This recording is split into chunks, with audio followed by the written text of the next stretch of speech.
This episode of the A-List podcast is brought to you by FanDuel, the exclusive wagering partner of the CLNS Media Network. Welcome into the A-List podcast brought to you by Indeed.com and FanDuel. I'm Kwani Lunis, joined by Sherrod Blakely and Gary Washburn.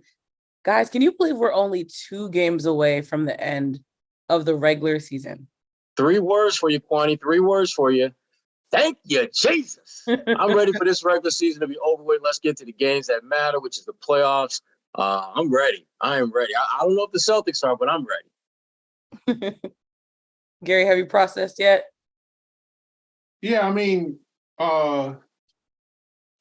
it's here. I'm not really, I can't wait. Sentimental. Yeah, let's see what happens. And I think it'll be interesting. So we don't know who they're going to play yet. So that'll be interesting. So I'm looking forward to the weekend. As you should and be. Not the group. No, not the group. Yikes. Anyway, so let's talk about their last game. The last 3 of their games this season, 2 are against the Toronto Raptors. They just beat the Raptors in this last game. They secure the number 1 seed in the East. Malcolm Brogdon drops 29. Jaylen Brown with 25. There's no Tatum, no Smart, no Horford. What do you two make of that win? And what do you think they need to do to make sure that they're obviously secure the seed, but at this point, what do they need to do to beat the Raptors once again? We don't care. Oh, now y'all don't care. I'm saying this is to me, the victory against Toronto is everyone that you play gets out of the game injury-free. That at this point, when you lock up the number 2 seed the way they have, wins at this point aren't going to matter because a lot of the guys that you play aren't necessarily guys that you're going to be counting on when the playoffs arrive. To me, at this point, you are trying to just get a look at different player combinations and look at some of those guys on your bench and see who might be able to maybe sneak their way into that 8th, 9th, maybe rotation spot. I'm the guy that I'm really, looking forward to. Well, we'll talk about that later, but there's certain guys that these last couple of games are going to, I think, really give us a sense of whether they're going to be regular playoff rotation guys or whether they're going to be doing the ML Clark thing and just waving that towel on the sideline for most of the night. But it's a good opportunity for some of those guys on the bench to really get some major minutes and just make a case as to whether they should be in that regular rotation or, again, are they going to be spending most of the time in the playoffs on the bench? So it sounds like you're saying these last 3 games can be a load management situation for the Celtics. Absolutely. Especially now that there's no incentive to win, because win or lose, you ain't going nowhere in terms of your playoff seeding. So for the Celtics, it really is about managing all your guys, but specifically your core guys. And the flip side of that load management is you get a chance to look at some of your bench guys and see, who's maybe closer to being ready to help you in the playoffs. I don't think, the last 2 games are meaningless besides for the 2 teams they're playing with Toronto and Atlanta.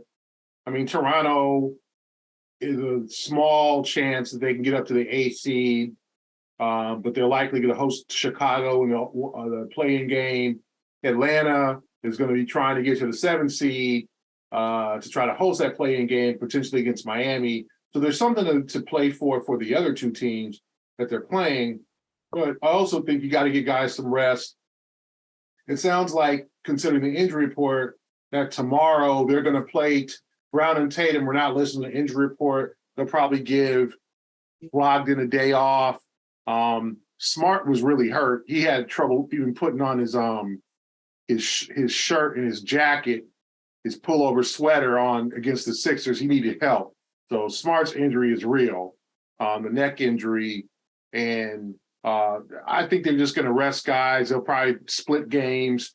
I think with the integrity of the game, I think if there's some stuff at stake, I don't think Joe's going to start J.D. Davidson, Muscala, Sam Hauser, and Peyton Pritchard. I think he'll throw a competitive lineup out there. Now, he's not going to play those guys 45 minutes, but I do think he'll, for the integrity of the game, give his best effort in terms of fielding a solid lineup, especially that finale against Atlanta if it has meaning.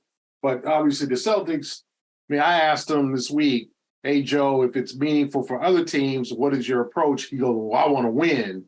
So he's going to try to win the games, So, but I do think they're going to keep guys sharp because remember, they're going to have like a week off. So you don't want guys not playing for 10 or 12 days or whatever. So you want to get Tatum in there. And I think, they like the ball. So I think, is a good 50, try to go for 57 wins. It's not a landmark number, but I do think that they'll play hard. They'll do their best, but they're not going, nobody's playing 40 minutes out there. They're gonna, go deep into the bench. And Gary, we might see one of your favorite players, Fiandu Kabengele. Hey, finally you said it right. Yeah, Sherrod, you finally said it right. Wow. Yeah. And I think there's intrigue with him, JD Davidson. Mm-hmm. So, it'd be good to see those guys get some extensive minutes and get Peyton. Peyton hasn't played. He's questionable now. He kind of came back from the heel injury and then played and then all of a sudden was hurt again. So I don't know if he re-aggravated, but he's questionable for Friday. So it should be Mazzulla's got some interesting decisions to make. But as you said, Sherrod, the number one thing is keep everybody healthy. Put everything on bubble, keep these guys on bubble wrap, especially Robert Williams. Play him 20 minutes in one of those games, give him a rest the other game, and, take your chances. So that being said, kind of off the court, but obviously still relevant to the Celtics. We've been talking about him all month at this point because one, he's been playing very well, but then there were the articles that came out and the speculation of whether or not he's going to remain a Celtic. And of course, the Celtics named him the 2023 Red Auerbach winner, which the award basically honors a player that they think embodies the Red Auerbach motto and the Celtics motto and tradition. So what do you two think about him winning the award? And what kind of message do you think they're trying to send? I just love the timing of it. I mean, all these stories come about how Jaylen Brown ain't getting no love from Boston, and then he gets the Red Auerbach Award. That's nice. Good timing there. I'm waiting for the Jaylen Brown statue. I mean, that's what I'm waiting for. And then the renaming of the Red Auerbach Award, the Jaylen Brown Award. Then that'll be enough love for him to feel love. But no, all kidding aside, Jaylen Brown, he's just a hell of a player. And all he's looking to do is do what's best for him in his future. And he's deserving of that award. He's deserving of a lot of the praise that he's getting because he's doing it the right way. He keeps his head down, gets better year after year, and he can go out there and get you 25 and 10, and that's like a normal night for him. There aren't a lot of players in the NBA who can go out and get you 25 points, and that's just kind of what they do. It's not a big deal. He's at that level as a player now. And again, he keeps his nose clean. You don't see him beating up kids at a basketball court at his mansion, or I shouldn't have took that shot at Ja, but I did anyway. Too soon. I'm not. I did. I'm not taking it back. But the point is, Jaylen Brown has been able to do things the right way, keep his nose clean, not get in trouble, and play at an incredibly high level. And those are the things that when you talk about being a Celtic, those are the things that you obviously want to have your best players do, and he does it at a high level. I do think it's kind of a note to Jaylen to let him know that he does mean a lot. I don't know how effective it is. Jaylen's being real close to the cup with his opinion, with his emotions at this point. But I do think, he does play hard. He plays in all the games he can. You can't give it to Tatum every year. I think they've given one to Smart over the years. Robert Williams. Yeah. So your boy Kyrie Irving got one too. Yeah. Wow. Maybe after 2018. Wow. So that's a good note. I'm gonna just let you know right now, Malcolm Brogdon's going to get it in 2024. So I absolutely see that. I think it's a situation where he probably is deserving. He's the second longest tenured Celtic. So yeah, do I think it's a message to him like, hey, we do appreciate you, but we'll see whether it's effective. we'll also see, hey, what happens when he's all NBA and, he gets offered the max. Does he take it? Does he want to be in Boston? I think but it's his fault to leave that up for the speculation and make the comments that he made. So it's understandable that people are wondering about that. But to me, I think he's fine. I don't think he's miserable. I don't think he's, get me out of here. People can speculate. But as I said, I think Jaylen keeps his feelings in terms of how he feels real close to the cuff. Will it be better somewhere else? Now all of a sudden, Atlanta's going to go after him free. Houston's going to make play. Here comes all these teams now that are suddenly coming to the surface to going to make offers. But I think he understands. He likes to win. Winnings in Boston. They have a great team, good teammates, guys he really admires and appreciates. So I think this is kind of being overblown. Because as I've said before, what do you want him to do? You want him to say like Kyrie, I'll be back if you have me. You'll have me. Then everybody will be. Then if he goes against it or something happens, he changes his mind. Then he gets labeled a turncoat. So to me, play close to the cuff. Let's see what happens when negotiations are going for a new contract and that supermax, and then we'll go from there. Because the thing is now with the new CBA that, it makes it easier to have two supermax players because we all know Tatum's getting supermaxed in 2 years because Tatum's right after Brown. So Celtics going to have to fork out some money though. We know that. The Celtics going to have to open up that wallet because let's be honest, like two supermax guys in their prime, then you're going to have to pay. You have to figure out who else on the roster. If there's a young player, we're going to do it. Robert Williams, Marcus, the rest of the guys in a couple of years. But, that's then. This is now. This is childish and petty speculation. But if the article hadn't come out, despite the fact that Jaylen has still had a phenomenal year, do you two think he would have gotten the award? You go first, Gary. Probably because he hasn't won it yet. It's not like he's the back-to-back winner or he's missed 50 games and then you're giving him this award. I mean, he's done everything he's supposed to do, right? I mean, he's the second best player in the team. Some people argue the best in terms of his overall production. And Tatum won this, right? Is Tatum won this one? In 2020, I looked it up actually because... Yeah, he won. Okay, so he won it though. So if Jaylen ain't won it, 2020, 2021. Wasn't it about time that he win it? Like, to me, I'm surprised it took this long. Yeah, but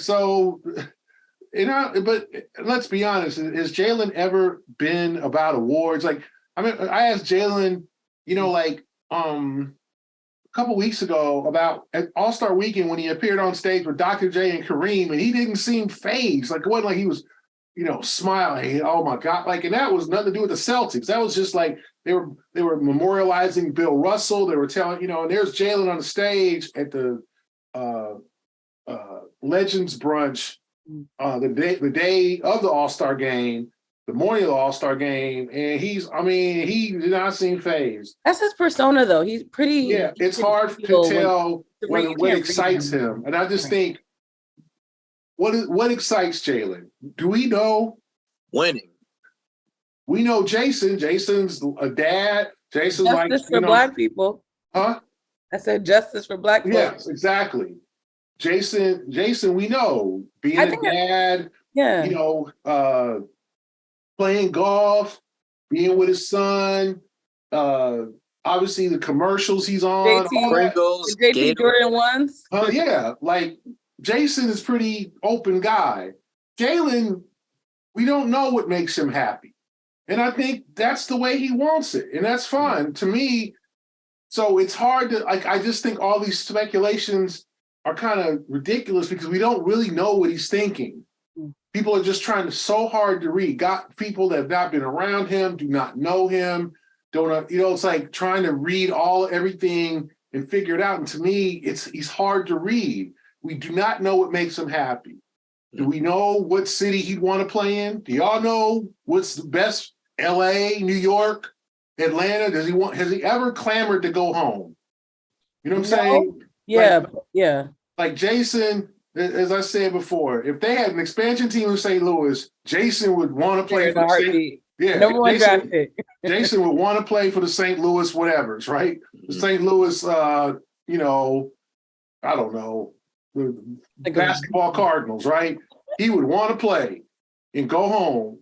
Do we know Jaylen about that in Atlanta? We really don't know. Well, in his defense, the fact that there is a team and they just barely made it into the play-in, I don't know if that's just the number one target. Yeah, so yeah. I kind of wish people would stop trying to read Jaylen, and because the dude, even with people that are close to him or people like us that cover him, he is not an open guy where what makes him happy. Some guys, they tell you what makes them happy. Jaylen, I think he's got the world on his shoulders and he's trying to change things. So he is so locked in and focused on, okay, what's next? What do I need to do next? So I think that there is just too much speculation going on right now. I think that's very telling. He's strategic, like you said, in the way that he talks about basketball and really, like you said, not giving too much away, but his off the court endeavors, he's very passionate about those and is very vocal. But maybe that is the strategy of keeping it close as much as possible. Remember, at the beginning of his career, he didn't even have an agent because he was just very to himself when it came to what he wanted basketball-wise. So I think that probably is a part of the plan, as I speculate more. I know. I'm just like, you do realize you're doing exactly what you said. Yeah. No. Jaylen's in a great spot. I mean, I think he understands that, but Jaylen also understands that just because your situation is great doesn't mean it's always going to be great. And so rather than lock yourself in with some statements that you make in 2023, when what you say really in the grand scheme of things does not mean squat. We know that firsthand from Kyrie. You try to keep it open. You try to keep a certain amount of flexibility with your words and your actions and your deeds so that you don't get jammed up to where people are looking at you like, damn, I thought you loved us. I thought you wanted to be here. Remember back in 23 when you said da. He ain't trying to hear that. Jaylen, he's smarter than that. He doesn't need that nonsense. And so he's going to keep doing what he is doing. Let everyone talk around him. He'll answer our questions, and he'll go out there and get you 25, 6, and 3 or 4 dimes. That's what he does now. And that's if you are looking at the way to handle the nonstop noise of the NBA, Jaylen is giving you a master class on how to do that.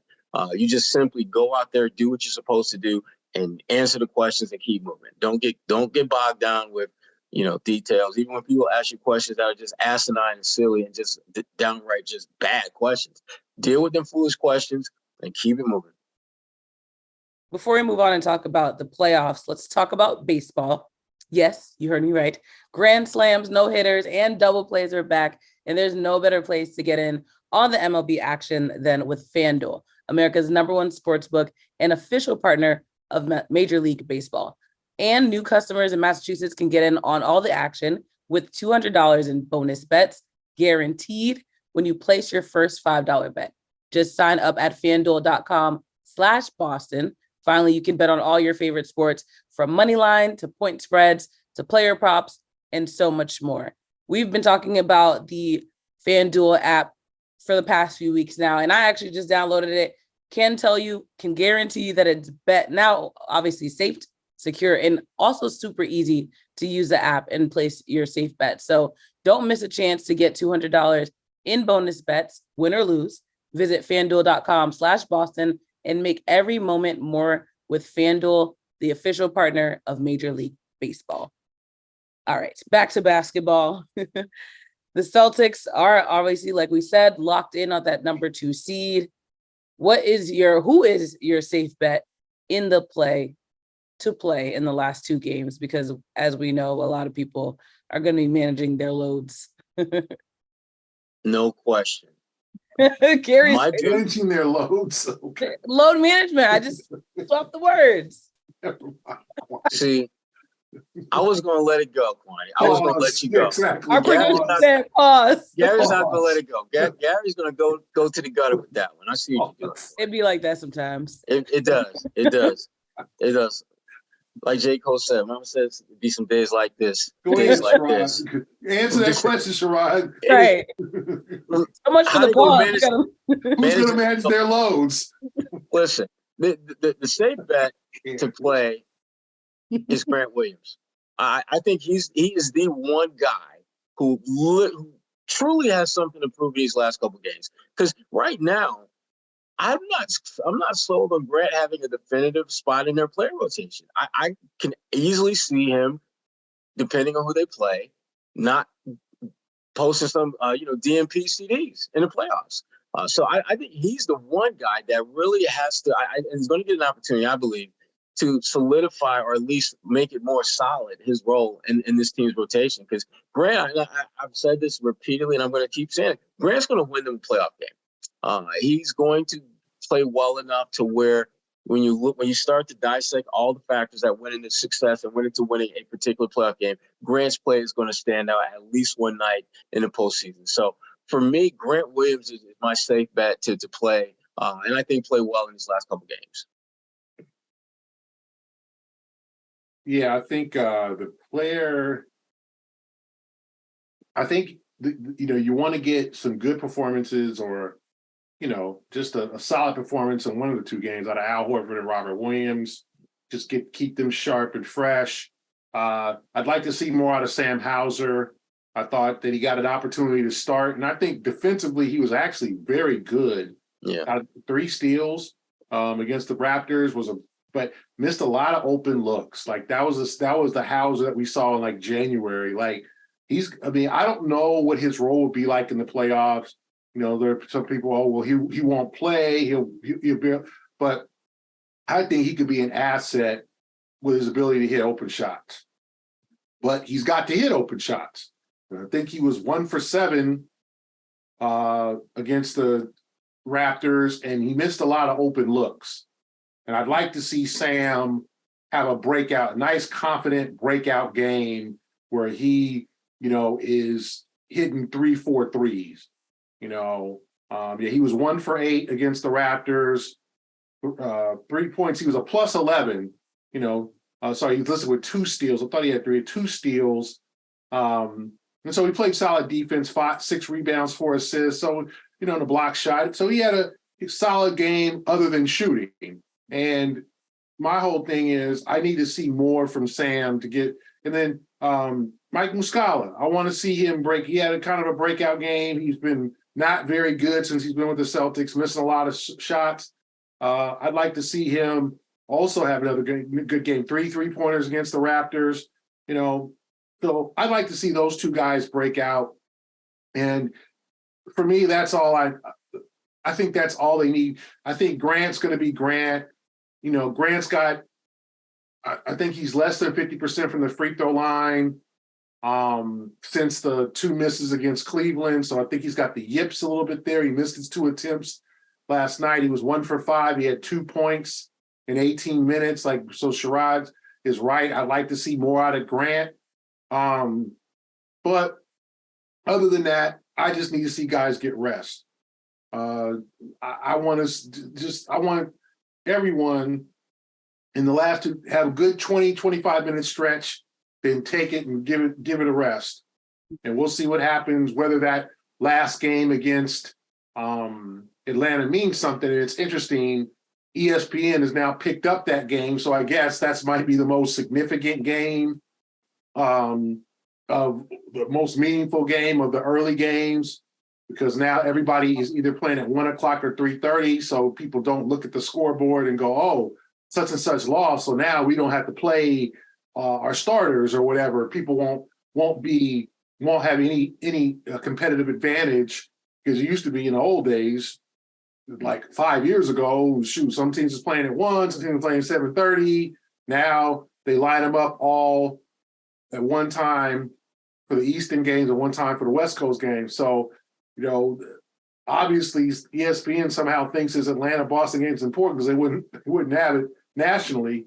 So I do think the Celtics will try to win the game, but to me, I just want to see some good stretches from some of the bench guys. Yeah. And the thing is, you're absolutely looking to, if you're the Celtics and you look for any of these teams, you're looking to create some type of competitive advantage. And if you are a business, a competitive advantage you can have is with our good friends at Indeed.com. The thing about running your own business is every single hire counts, and there is no hiring partner that understands that like Indeed.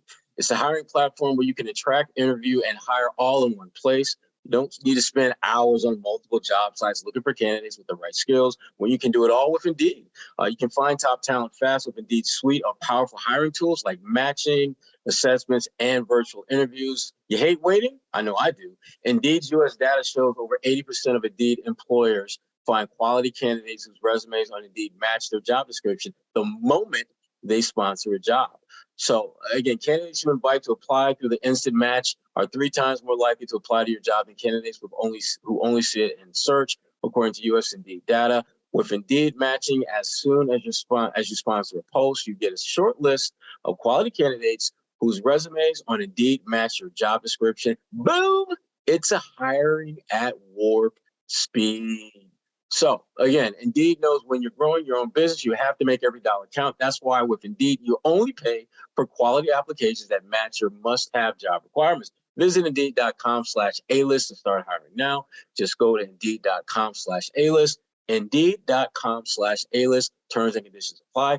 Cost per application, pricing not available for everyone. Need to hire? You need Indeed. Back to Kwani. I want to actually continue the conversation we had about the playoffs. And Gary, you broke down in the Boston Globe that they're going to either face the Hawks, Heat, or the Raptors. And of course, those last 2 games are 2 of those teams. The Heat, we know what the Celtics at least should expect from them. But what team would you 2 take if ideally they could pick which opponent they'd have in first round? You go ahead, Gary. I would pick the Raptors because I just think the Raptors are kind of a mess. I thought they would smack the Celtics without Tatum. And they couldn't hit shots. I mean, they were just not a good offensive. 6 for 33 from the 3-point line. Fred VanVleet was 1 for 12 from the 3-point line. Gary Trent Jr. did not score. They are messed up right now. And I know they played well of late, but they got so much talent, and you're like trying to figure it out. I just don't think they can get it together. My second choice would be Atlanta because I think Atlanta doesn't play defense. They're still trying to get into Quinn Snyder's system, still figure things out there. They've been an underachievement. The least team I would want to see is Miami. Miami, they're dysfunctional, but they got talent. And what you don't want if you're the Celtics is you don't want a team to take a chunk out of you for that first round series. You don't want to go 6 or 7. You want a gentleman's sweep. You want to be able to just give yourself a break because you got to prepare for the big dog, Joel Embiid, likely in that second round series. So Miami is going to take a chunk of blood. They're going to take some blood from them. They're going to get some blood. And it might be 6 games, but I just look Bam Adebayo, Jimmy Butler, Tyler Hero, guys, Kyle Lowry, Victor Oladipo. I don't want to see the Heat if I'm the Celtics. Now, I'm not saying they're going to lose a series, but that's just a team you're like, oh, is this going to be the time that they really get it? And then you got Eric Spoelstra as a coach. They're not afraid of the Celtics, right? They're not tripping. They feel like they can beat the Celtics in a 7-game series, take one of the first 2 in Boston, and all of a sudden, so if you're the Celtics, I think that's the team they're most likely going to see, but who knows who's going to win that play-in game between likely Miami and Atlanta.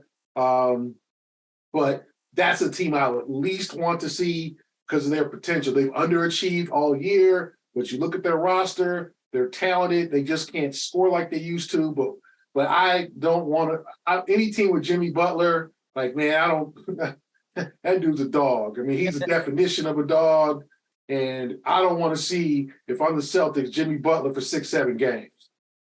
No, you don't want that smoke. You do want a team that on paper you match up well against, and a team that frankly isn't as talented as you. And that's why, to me, Atlanta is the logical team that you want to face. Toronto has been an underachieving team. Totally get that. But they're talented. They have guys who can play. And on any given night or 2 nights or 3, hell, even 4, they can cause major problems. Atlanta at their peak, I just don't think the Celtics will have any trouble with them. Because even if the Celtics don't play their best, I still think they're pretty good. It's better than Atlanta's really good. And that, for a first-round matchup, that's the perfect storm for you. You want to be able to get through that and keep it moving as quickly as possible. You don't want to mess around and just have them linger and force you to go 6, maybe 7 games. You want to be in and out like an episode of What's Happening. You just want to be in and out, in and out. You see that? I see you. Gary, they don't know about Roger rerun. Sure, they don't know about that. They don't know. That's my all-time favorite show. Well, one of that and The White Shadow, but yeah, they don't know about Raj, Rerun, and Dwayne. They don't know. Dwayne, they don't know about them. That's the original big 3. They don't know about them. No. It's true. They don't. Yeah, Kwani is like, Kwani don't know about Rerun. She don't know about the Legend of Rerun. I don't. Tell me. Kwani, you gotta like it's a 70s show about 3 kids in and they pulled this kid who was actually a professional dancer named Fred Berry, who plays Rerun. They call him Rerun because he repeated senior year high school 3 times. Dang. So he always reruns what he did. He always reruns in the fall. We did in the spring. So it's just it's a great show. It's a hilarious 70s sitcom that doesn't get enough respect. So I had to represent today. What's happening? Raj, Dwayne, Shirley. Shirley was the original, just woman sister you didn't mess with. So yeah, what's happening in the house? I got no show to go watch. So yeah, it might be on Hulu. I gotta find it somewhere. Yeah, you gotta find it. I don't know YouTube. what. yeah, YouTube will have it. But you might just catch some episodes. You will laugh, and then of course, Dee, the little sister, who was just hysterical. She's all about her money. She's about making her chips. So that's what's happening. Anyway, appreciate it. Yeah. So Kwani, what's your thoughts on who the first round opponent would you want to be? I agree with both of you. I think Atlanta is probably the best bet because they're still figuring out who they are. And selfishly, my friend Lauren Williams, who's in Atlanta covering the Hawks for the Atlanta Journal-Constitution, shout out to her. I'm going to see her this weekend, but that'd be fun to have that series be here. So there's personal reasons, but also I think for the Celtics, that would be, again, you never want to underestimate any team when it comes to the playoffs, but when you talk about experience and them having a rocky season at the beginning, this would be the team where having a good dominant season last year, that should hopefully translate for the Celtics to hopefully be as successful as they were last year. So I'm with y'all. Finally, though, I do want to talk about some big news that happened here in Boston this week. I love the face look of confusion. That's a good tease. No, Jason Tatum, his Jordan Tatum ones dropped at the Concept Store on Newberry Street. And while y'all were in Philly working hard covering the game, I was at a launch party for it. How much are they? Downtown. I didn't even look at the price because I didn't buy any. I'll look them up as you guys talk about. Did you see them? Oh, 120. That was perfect right there. Not bad. That's not bad. It's not bad actually for a retail shoe. Oh, not bad. You know how the sneakerhead be 500 online. Yeah, not bad. Did y'all saw the first model of the shoe at this point? I think everyone has seen them. Yeah, I remember looking at it. It's different. It's different. It is. I don't like when I see it. It doesn't like make me like want to puke or anything like that. But I'm not like ooh. Also, I would have stayed in line for it. It's a good looking shoe. It's not. I wouldn't call it great, but it's a good looking shoe. Yeah, I would say the execution from that. Obviously, it's marketing. They do what they have to do. I thought it was very clever how there was a lot of little, so to speak, like eggs dropped throughout the store of they had the newspaper where there's an article written about it's the old school like newspaper. They had to stand and you open up, grab a little paper, read about Jason Tatum. There was a photo booth that said like only up. And it was the quote on it was like, did you ever doubt yourself, so to speak? So there are a lot of like odes to who Tatum is. And obviously that was part of the marketing of showing who he is through this shoe. And obviously he had creative control as well. So congratulations to Tatum for dropping his first signature shoe with Jordan. Cool stuff. Celtics stay busy on and off the court. Yeah. So we're gonna talk about Angel Reese. Yeah, I want to because I'm here for it. And get more back. What'd you say? The Bayou Barbie. You want to talk about the Bayou Barbie? Yeah, I think I'm kind of tired of it. The topic. I am too, but hey. But yeah, I mean, I just think I think it's great for women's basketball. I follow women's basketball pretty closely. I watched the entire tournament, not just the Final Four. There you go. Title IX in the house, Kwani. You know, I know a lot of these players, not all of them. I knew Angel Reese when she was at Maryland. Like, I followed her. I knew she transferred to LSU. So I knew about her last year. So it wasn't like who is this? And we've all heard about we've all heard about Caitlin Clark. Yeah. And obviously we know Leah Boston and all those things. Mm-hmm. You know, I just think I wasn't really a big fan of Reese chasing her down to do that. I think in the natural flow of the game to talk trash is cool. But I also think like that generation is just extra, right? Like they're just extra, you know, their fashion is extra. You look at now, they're wearing, and I was thinking about this, like when like Candace Parker and Skylar Diggins were playing, and they're very attractive women, and it was like kind of opened up a door, I think, for like really attractive women to not play basketball, but like to show their beauty on the floor. Mm-hmm. And I think that's what a lot of these young ladies are. Well, ladies. Oh, you mean the makeup, like how they just makeup and the big eyelashes, like they're extra, and you would kind of classify it as extra, right? Or just showing yourself, showing your personality. And I think basketball has restricted over the years. And that's the generation. But I also I don't have any problem with Angel Reese talking mess. I thought it was a little much for her to follow Caitlin Clark. I don't have any problem. But there's been like the two twins that play at Miami were talking mess during the tournament. The point guard at Louisville. Everyone talks crap. Let's be honest. The two twins at Miami are white. The point guard at Louisville, she got mad game. She's white. Like it's not. And I think in relation to our podcast and the NBA, like they look at the NBA. Like, where do you think they get this from? Like, it's like the parents. Where do you think, like, you bad that your son or daughter acts like you do? Like, where do you think they get it from? They watch the league, and I'm sure in many cases, too, the WNBA, and they watch the trash talk and the you're too small and all that, and they take it. So we're, like, upset or offended when players do that now at the college level. Like, to me, I think it's been overblown. Yeah. I thought it was a little extra for her to like kind of chase down Caitlin Clark or whatever, or for the players, the LSU player. We didn't like how she did our SEC compadre or cohort from South Carolina about Raven Johnson was like, oh, let her shoot, and she kind of waved her off. But that's ball. Like we've all played pickup games or whatever. Oh, let that dude shoot. Oh, don't guard him. Like there's outright disrespect on the court. It is what it is. So, I mean, I think that we're making a big deal about it. But I think that we're not. I think that for fans that think that women's basketball players don't talk mess, I think it's just sadly mistaken. This has been going on for years, and I think that this generation also too.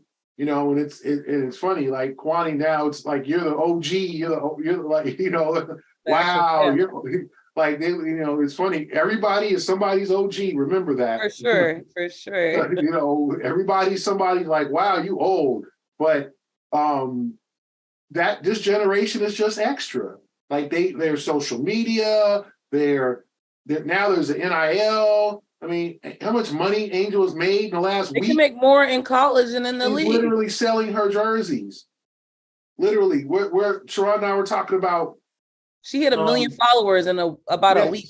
She had 2 million on Instagram. I want to say it's like, and Sherrod and I were talking about this the other day in women's basketball, where Charisma Osborne, because our friend Christian Rim, who used to intern at the Globe and now New York Times, wrote a story about how Charisma Osborne's an all Pac-12, all-American player from UCLA. She was going to leave early, she had 1 year eligibility left to go to the WNBA draft.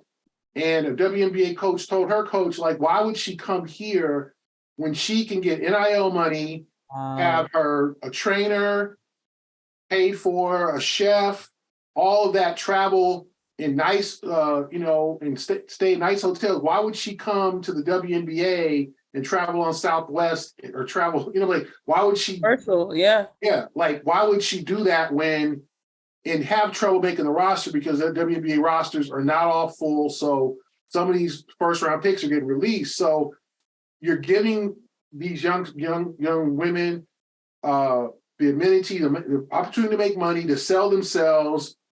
Then there's social media. Then we're asking why they're extra. Like we kind of created this, right? Like, so I don't blame Angel Reese. I don't blame Caitlin Clark. I think it's cool that she be talking mess because she got game, and I'm sure that when she's in many cases playing pickup, the only white girl on the floor, she can't play, like, and she's had to prove herself. Like, let's be honest. Like, you look at her and she don't look like she can play, and you look at somebody else, you're like, white girl can't jump. That girl can't play. What? And she is a great player of the year.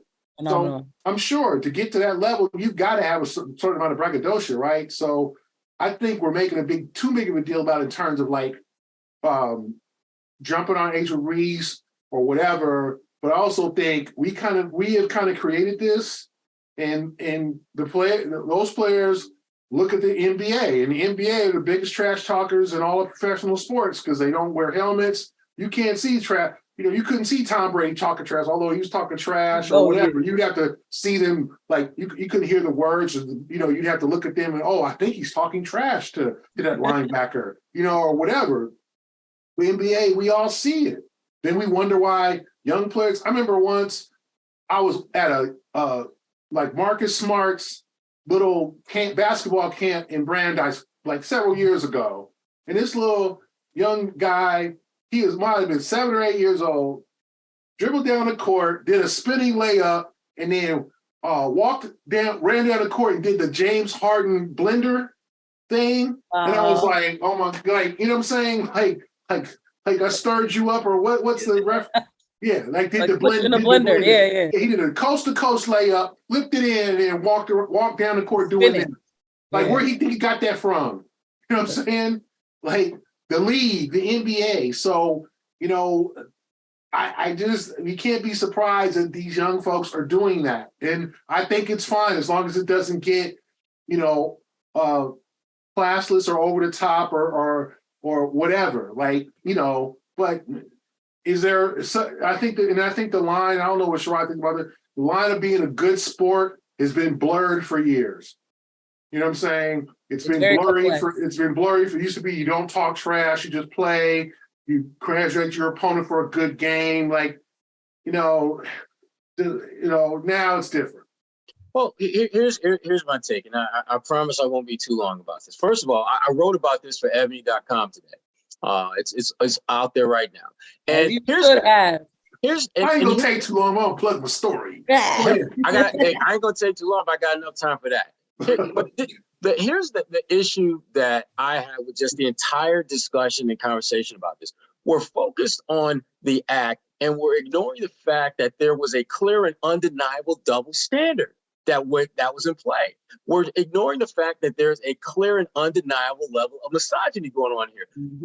We're acting as if women as if they can't talk trash. But when we see Ja Morant or even Tatum, there's a long ass laundry list of NBA players who talk trash all the time, and we pretend as if it's not that big a deal. But the minute you have women who clearly talk trash, all of a sudden not only do we make an issue out of it, but then we divide them up and start picking sides. I mean, Angel literally did the same thing that Caitlin Clark did, and the response was completely different. And to me, I heard some people who went with the Angel was classless argument, and they said, well, she did it for longer. She chased her around the court. Listen, if I take a knife and I stab you, Kwani, for like 3 seconds, and I take another knife and I stab Gary for 12 seconds, was I okay to stab you for 3 and I'm classless or I'm mean and evil for doing 12? I still did the same thing. I should be punished. I should be criticized equally because both are heinous acts. And if you got an issue with what Angel did, why did you not have an issue with Caitlin? I mean, and the thing about Caitlin, ESPN literally made they put together like Queen of the Clapback. They put together a video montage of her doing this type of stuff. And I'm thinking like, wait a minute. What is the difference between her and Angel? Mm-hmm. Angel, now to Gary's point, Angel, did she go over the top? Absolutely. Was it about a bit extra? It's extra. But my issue is this. Is your issue with her being extra, or is your issue with what she did, or is your issue an implicit bias that you don't want to be out there, so you're using this as a reason to get whatever agenda you got out there? Because to me, if you had an issue with what Angel did, you should have had one with Caitlin. Me, personally, I love what both of them did. I love when Caitlin did the Cena thing. I love that because that's a part of the game. That's something that we do and when we play basketball now.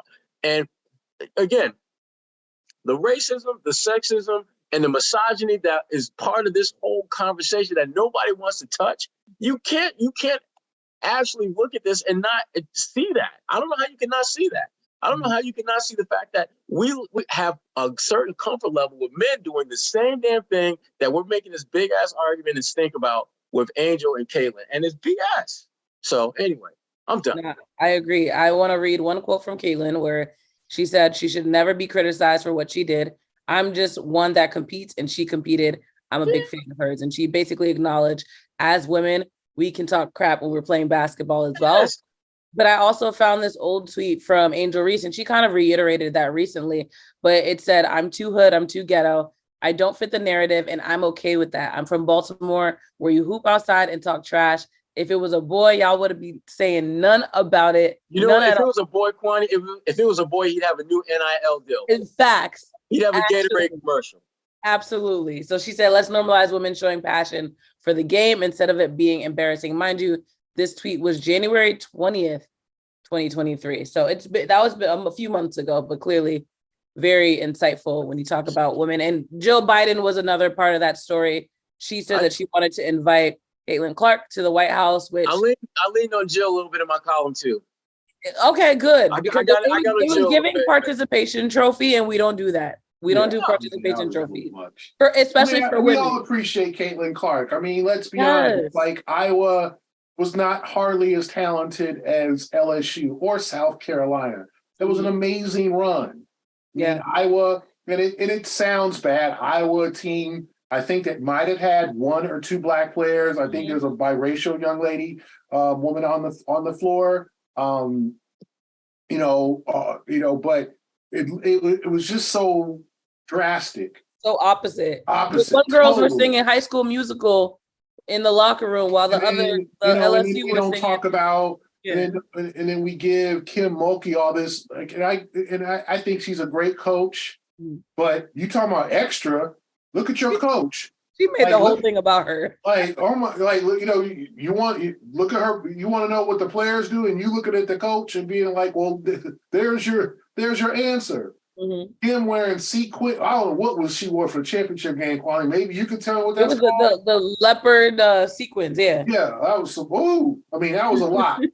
Then National she had Geographic, like, wait a minute. For the Final Four, the pink chiffon, like, that's your coach. That's your 57-year-old quote unquote role model. I'm not saying you can't be demonstrative on the floor, but that's your coach. And then you wonder why the players are extra. You're blaming Angel Reese for being extra in a world that encourages extra, in a world where the more extra you are, the more followers you get. I mean, there's people like people judge themselves off social media followers. There's people that we all know, oh, I'm 25 followers away from 10, grown-ass people. I'm 25 followers away from 10,000. Please get me to 10,000. Like they gonna get a bonus, like an award or something. Like they gonna get a gift card. It's like these are grown ass people begging for followers. So we're tripping off Angel Reese at 20 years old.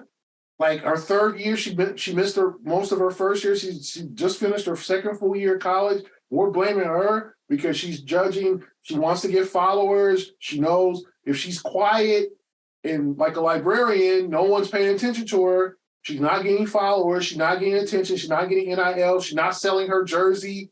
Like it's all a matter of self-promotion. But the best part is the fact that she got to be genuinely herself.